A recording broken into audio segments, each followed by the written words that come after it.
have just been talking about COVID-19 and specifically the Delta variant. And Mr. Nyandika here has been explaining to us what the Delta variant is, the symptoms, how the situation is in Trans Nzoia County. And now we're just moving on. Of course, we still have him in studio, and we're just talking about the vaccination. Well, before we went for that break, we were talking about how vaccinations can actually help you minimize the risk of getting COVID-19, but it is not 100% effective. And he said that it is only 90% effective. But Dr. I have been reading about the COVID-19 variants, and I came about something called the Delta Plus variant. What is that? We have so many viruses, subgroups. Even this one, Delta, if we are not going to follow the protocols as we are given by the Ministry of Health, we are likely to get other more subtypes.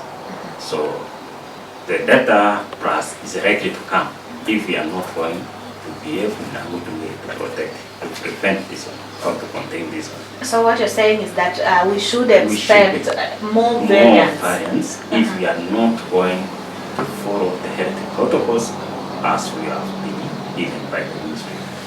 Yeah. Talking about just making sure that we are able to manage COVID-19, there has been a lot of talk about inefficiency in the oxygen supplies in our hospital. Maybe you can just paint for us a picture of Trans Nzoia County. How is it going? Do we have enough oxygen supply? Okay, we have adequate oxygen. We have enough oxygen, but not available. Even in these our private facilities, they have oxygen. Of course, challenges have to be there. When we get shortage, we have to request the private facility to assist us. But currently we have adequate oxygen. Another thing comes in when private manufacturers have now come out and they are now manufacturing oxygen. Oxygen that is being used in hospital by COVID-19 patients. What is the risk that this oxygen is actually harmful to the patient, more harmful than it is helpful? And what actions maybe is maybe the county government or the Ministry of Health taking to ensure that this oxygen that comes from private manufacturers is actually safe for consumption? Because when you walk around the villages, the common mwananchis are actually at some point even alleging that that patient died because of the kind of oxygen that they were using. So maybe you can just tell us the precautions that are being taken by the ministry. We have a regulatory body by the government which allows you or gives you a permit to start using or supplying oxygen to a certain institution. So that regulatory body is always alert to check the standards of oxygen that is being used in our facilities. So they cannot allow substandard oxygen to be used in our health facility. Yeah.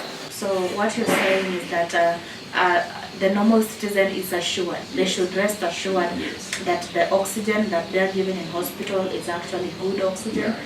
All right. It is very reassuring to know that, Dr. because a lot of people have been having these questions, especially when it reaches a point when the government now says we have insufficient oxygen and now private manufacturers come in. And you know a lot of people come in this thing to make money. So people would have a situation. And just a question here from our viewer. She's called Sarah, and she says that there's a statement about the Delta variant being just as it is as transmissible and as chicken pox. I don't know how similar those things are. Is it as contagious? You know, viral diseases they almost look like they are similar, but they are not. But Delta has been example to be so contagious and transmissible as smallpox. Those are scientists. That's what the information we have. That's the next stroke. All right. And maybe we can just talk about the myths. The myths surrounding vaccination of COVID-19. Yes. A lot of people say that ukipata COVID-19 vaccine within 2 years you will be dead. I don't know if you've heard about that, yes. but people are actually discouraging others from going for that COVID-19. Maybe we can just you can just address that myth and maybe any other myths that are going around the community about vaccination of COVID-19. Actually, all vaccines are safe. They are safe. WHO has given permission to be used in the whole world. Those vaccines are safe, 100% safe. Though we have been getting misinformation, people create information which are false. That after 2 years, if you have been vaccinated, you will die, and those are false information. Some say once you get vaccinated, like in men, it will not work. I think you know what I mean. Men will not function, but those are false information. Yeah, so ladies say, no, I will not get children. So, all those are misinformations that are connected to vaccines. But with that being said, can we just say that the vaccines do not have any side effects? All vaccines, let me tell you, even drugs, they have side effects. There is no drug without a side effect. All vaccines have, even the normal routine immunization that we do in our facilities, all those vaccines, they have side effects. But now it varies from individual to individual. You can get headache, which is short-lived. All those side effects are short-lived. They come for a short period, then they disappear. In your line of duties, what are the side effects that people who have gotten the vaccine are reporting? Okay, mostly headache, that's common. Headache. Some people will say some pains, body pains, but they disappear within a very short period.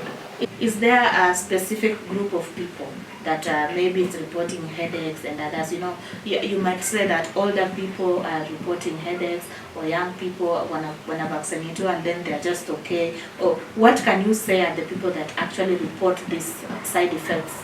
I've seen both the old and the young ones. Okay. Yeah. Talking about just COVID-19 vaccination, you know, just the beginning of this month of September, 7 people were arrested for they were being found actually conducting illegal vaccination. Is that already happening even in Trans Nzoia County? And before you talk about warning them or maybe of the repercussions, recently I was just passing through a private hospital and it was written there was a banner written COVID-19 vaccination center. Are private hospitals allowed to vaccinate? And if they are allowed, are they giving out COVID-19 vaccinations for free or are they paying for that? COVID vaccination is free. From the start, the vaccination was free. In Trans Nzoia, we don't have any private facility. Okay, yes, there might be there, depending on the MOU assigned by the ministry and the private practitioners. No, vaccination is not happening on a day. We are not doing at the Kitale County Hospital. Initially, we were doing at a central place, but now we deployed to sub-county hospitals. Even it is a private hospital, but so long as we know it is there and it is safely handled, there is no problem with that. The only problem, it comes when you are misusing that opportunity to start selling the vaccines. It is not recommended. So how many centers do we have, maybe the specific number or approximately in Trans Nzoia County that our viewer can visit and get currently every sub-county hospital is giving vaccination. All sub-county hospitals. Yeah. Or we have 5 sub-counties. Yes. So in each sub-county we have only one sub-county hospital apart from Jirangai sub-county, we just 2 sub-county hospitals.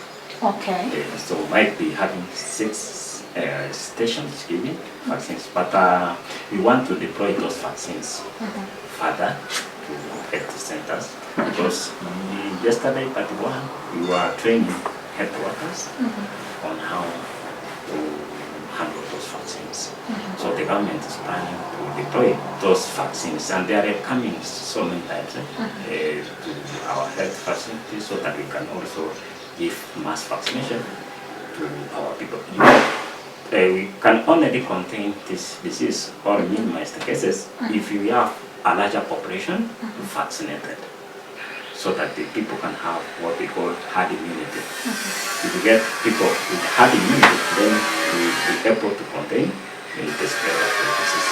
Speaking about the issuance of COVID-19, you said that Trans Nzoia County has 6 centers, the 5 sub-counties hospitals except Cherangani, which has 2. Yeah. So what happens? Have you maybe in Trans Nzoia reported cases of people giving out illegal vaccines? Because the government has actually arrested some individuals who are issuing COVID-19 vaccines. In Trans Nzoia, I have not gotten any case, but in case, and I don't think we'll get cases of people, individuals selling vaccines or providing vaccines without our knowledge. But I cannot say that Kenyans, Kenyans are Kenyans. We cannot say that we are 100% sure that they will not do it. So, but we warn them.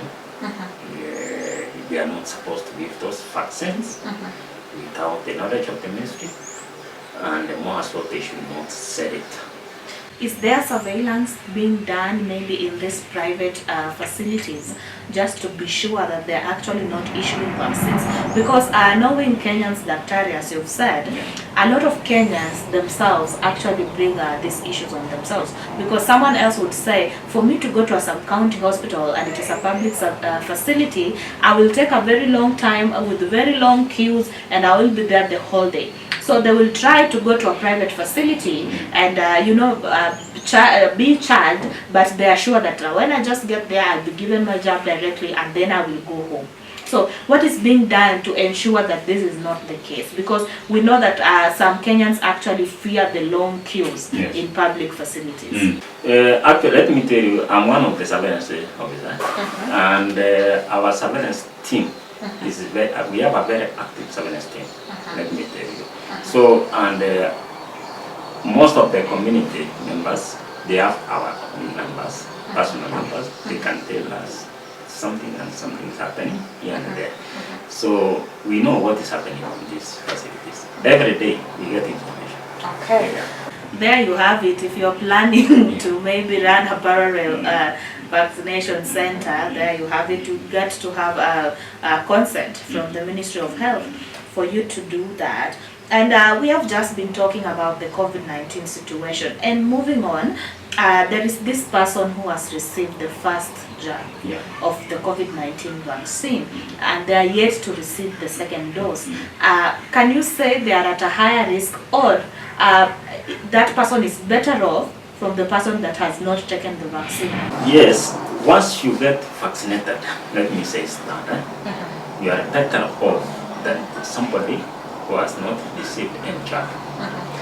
But also, once you get, you start the first dose, it is better you get a full dose, because the first one will not give you a better protection.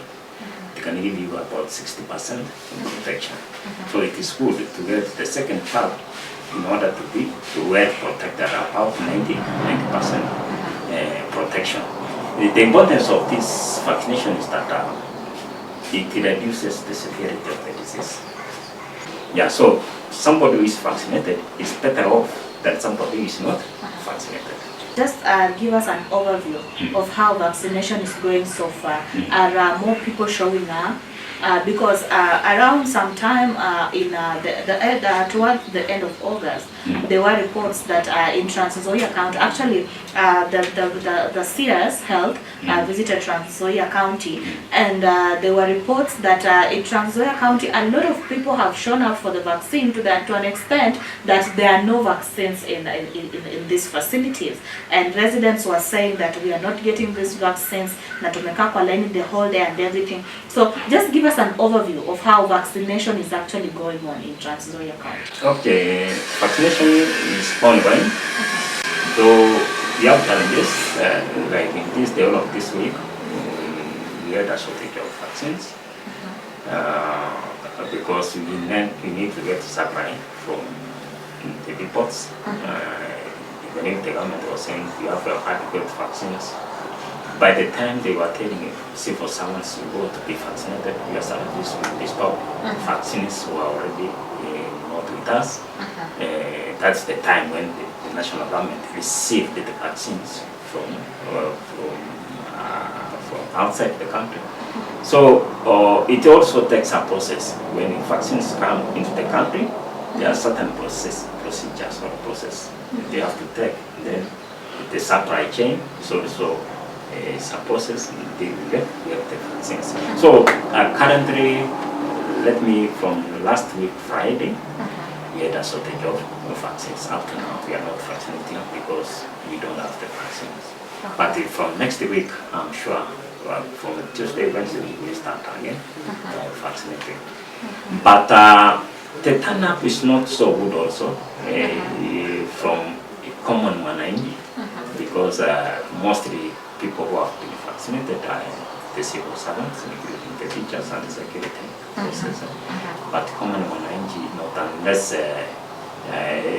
still those misconceptions they are there. But that's why now we are educating them through using any opportunity, public forums, TV like this one, radio.